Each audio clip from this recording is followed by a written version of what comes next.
Class 10 के light chapter का ये अंतिम वीडियो है। गौर से देखिएगा, इसके बाद पॉइंट इसमें नहीं बचता है। फिर इसका न्यूमेरिकल्स और प्रश्न उत्तर बचेगा, वो मैं बताऊंगा। तो इसमें आज आपको क्या है पढ़ना कि लेंस के लिए नई चिन्ह परिपाटी क्या है। जैसे आप देख रहे हैं, ये उत्तल लेंस है या उत्तल लेंस है। इसमें कहाँ प्लस यूज होगा, कहाँ माइनस यूज होगा, कौन सा साइन यूज होगा। तो इसको मैंने स्टेटमेंट के द्वारा आपको दर्शाया है कि बिंब को हमेशा बाईं ओर रखा जाता है। बाईं ओर का मतलब ये लेंस है तो इधर रहेगा बिंब, ये लेंस है तो इधर बिंब, और बाईं ओर जो भी दूरी होगा सब ऋणात्मक होगा, इसीलिए बिंब दूरी ऋणात्मक होता है। यू जब भी लिखेंगे आप माइनस में लिखेंगे, चाहे वो 10 सेंटीमीटर हो, 15 सेंटीमीटर, कुछ।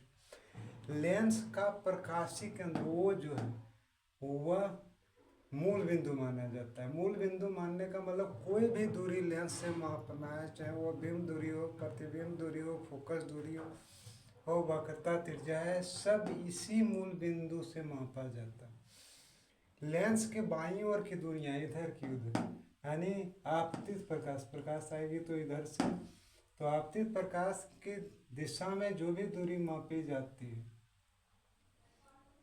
तो वो क्या होता है, ऋणात्मक होता है। और इधर के बाद ये किरण जो होती है वो अपवर्तित हो जाती है, तो अपवर्तित किरण की दिशा में जो मापी जाती है दूरी वह धनात्मक होती है। मुख्य अक्ष ये है, मुख्य अक्ष के अगर ऊपर की ओर कोई दूरी मापी जाएगी तो वह धनात्मक होगा, और मुख्य अक्ष के नीचे कोई दूरी मापी जाएगी तो ऋणात्मक होगा। और उत्तल लेंस का मुख्य फोकस, मेन मुख्य फोकस इधर होता है, तो उत्तल लेंस का मुख्य फोकस धनात्मक होता है, और उत्तल लेंस का मुख्य फोकस इधर ही होता है बाईं ओर, तो इसलिए ऋणात्मक होता है।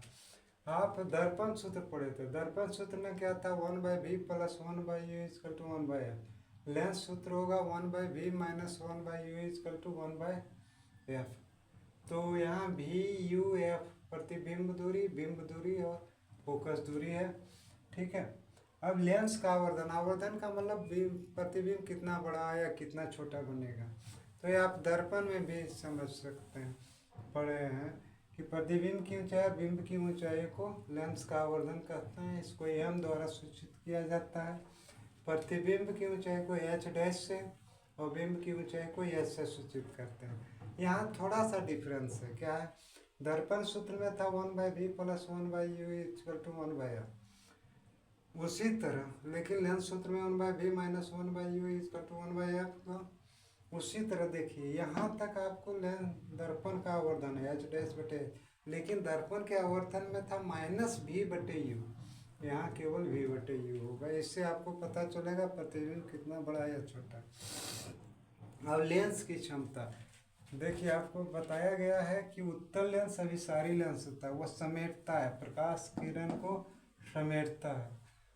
तो कितना वह समेट सकता है, या जो अवतल लेंस है इसको आप सारी लेंस कहते हैं, किरण को कितना फैला सकता है, इसकी क्षमता को ही लेंस की क्षमता कहते हैं। लेंस की क्षमता को P से सूचित किया जाता है, पावर ऑफ लेंस, और इसे ज्ञात करने का सूत्र है 1/फोकस दूरी, यानी उस लेंस की फोकस दूरी। तो लेंस की क्षमता के अस्थायी मात्रा क्या होगा, डायोप्टर होता है, जिसको डी से सूचित करते हैं।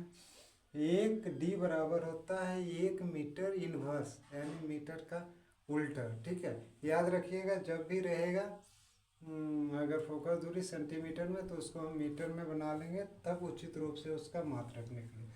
अब उत्तल लेंस की क्षमता, उत्तल लेंस की फोकस दूरी धनात्मक होती है तो उत्तल लेंस की क्षमता भी धनात्मक हो गया। उत्तल लेंस की क्षमता ऋणात्मक होती है क्योंकि उत्तल लेंस की फोकस दूरी ऋणात्मक होती है। अब इस उत्तल लेंस और अवतल लेंस का उपयोग कहाँ होता है, यह मैं जब आपको मानव नेत्र तथा रंग बिरंगा संसार का वीडियो डालूंगा तब मैं आपको बताऊंगा। प्लीज़ लाइक और सब्सक्राइब कीजिए।